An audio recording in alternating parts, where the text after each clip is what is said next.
Let's talk about electric charge. If you've got some particle, some object, maybe a Van de Graaff generator, and it is building up some electric charge, how do we know how much charge it's got? Well, let's make things really, really simple. Let's say that an electron has a charge of 1. 1 what? I don't know. But let's just say it's got a charge of 1. And if it's got 15 of these electrons,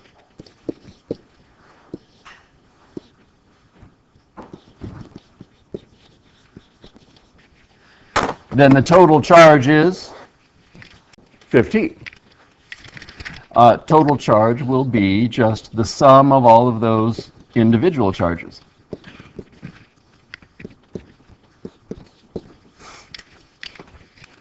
Well, an electron doesn't have a charge of 1. One electron has a charge of, let's say, 1.6.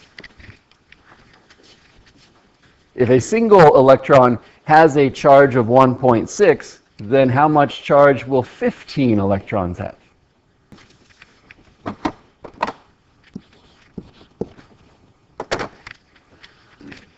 Okay, so I lied to you a little bit. A single electron does not have a charge of 1.6. A single electron has a charge of 1.6 times 10 to the minus 19. So, what will the total charge be? Well, that would be 24 times 10 to the minus 19. Except, when we write numbers in scientific notation, we don't usually write them that way, do we? Usually we would have just one number and a decimal. That would make this times 10 to the minus 18. Check my work with your calculators. If you did 1.6 times 10 to the minus 19 times 15, what do you get? Okay, two things now. Number one, the total charge we call Q. N. What does N represent? It's a number of electrons. And then this one, this actually stays exactly the way we wrote it. That's the charge on just one electron. So now, if you were to write this as an equation, how would you write an equation to solve for Q? We multiplied them. So Q equals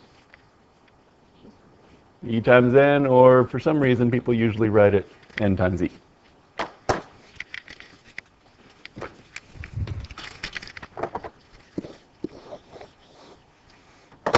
One last thing for you.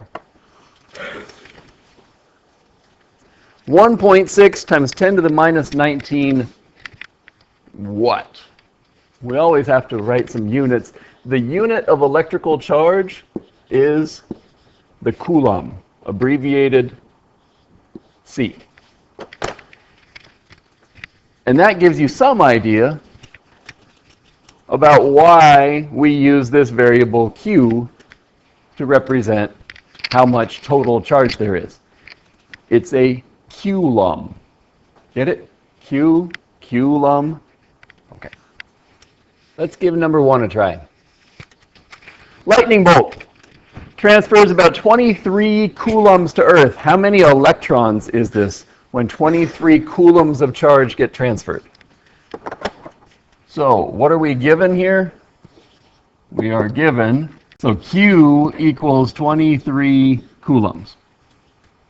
The charge on one electron, they give us a little bit more detail on that, 1.60218 times 10 to the minus 19 coulombs. And we are supposed to find the number of electrons. See? How many?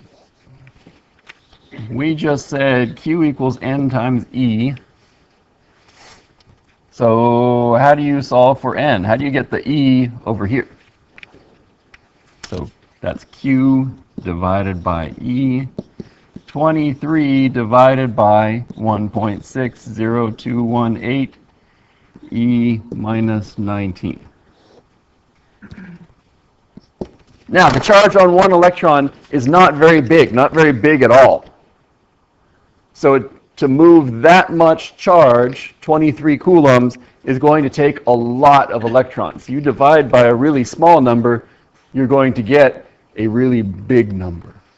1.435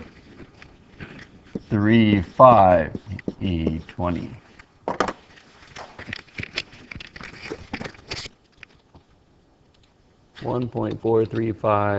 E20.